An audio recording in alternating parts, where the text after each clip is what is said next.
agricole. Merci de laisser votre question sur les risques phyto juste après le bip. Pourquoi ne sais pas ton comportement?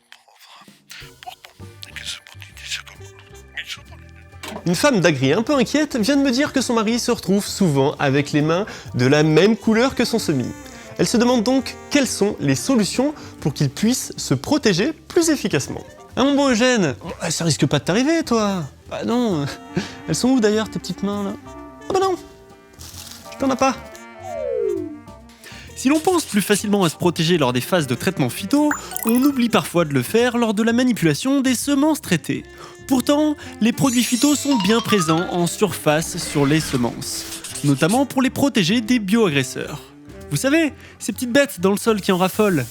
Ce n'est donc pas pour rien que l'utilisation, la vente ou l'achat de produits phyto est strictement réservé aux professionnels disposant d'un certificat d'aptitude professionnelle obligatoire. Le fameux certificat qui s'obtient suite à une formation. Il existe quelques règles d'or pour se protéger efficacement et être un pro du semis. Enfin, je parle pas de semi-marathon, je vous rassure. La première règle clé est de s'informer en lisant les étiquettes présentes sur les sacs de semences. Ensuite, c'est d'adapter son comportement en évitant toute contamination indirecte avec les produits via le fameux transfert main-bouche, que ce soit en téléphonant, en fumant, en buvant ou en mangeant. C'est aussi entretenir sa cabine et renouveler ses filtres régulièrement. C'est également éviter de se mettre face au vent en vidant les sacs de semences, parce que le vent ça souffle et les poussières forcément, ça vole. Et enfin, s'équiper avec ses équipements de protection individuelle, dits EPI, pour toutes les activités liées au semis. D'ailleurs, en fin de chantier, pour vidanger le semoir et éviter que des semences restent dans les tuyaux, on ne souffle pas dedans. À Eugène, on prend une petite brosse ou un petit aspirateur dédié. Et on fait ça tout en délicatesse. L'idéal est de prévoir un point d'eau clair sur le semoir ou le tracteur pour pouvoir laver ses gants et ses mains dès que nécessaire.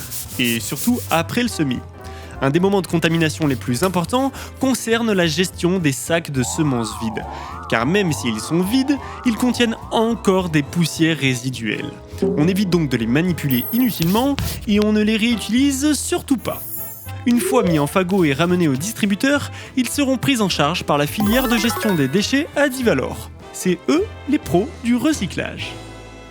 On a parfois tendance à oublier que les semences sont traitées et le plus important reste toujours de prendre des précautions pour protéger sa santé et celle de ses proches.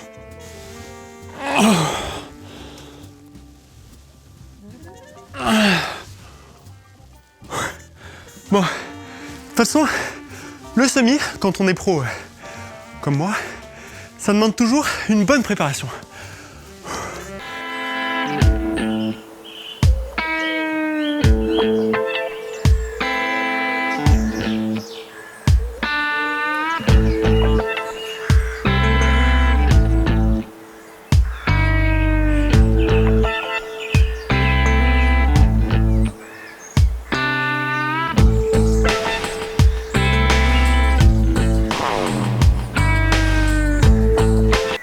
Allez, on se retrouve très vite pour un prochain épisode.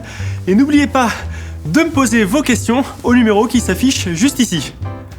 Ou ici. Allez, ciao!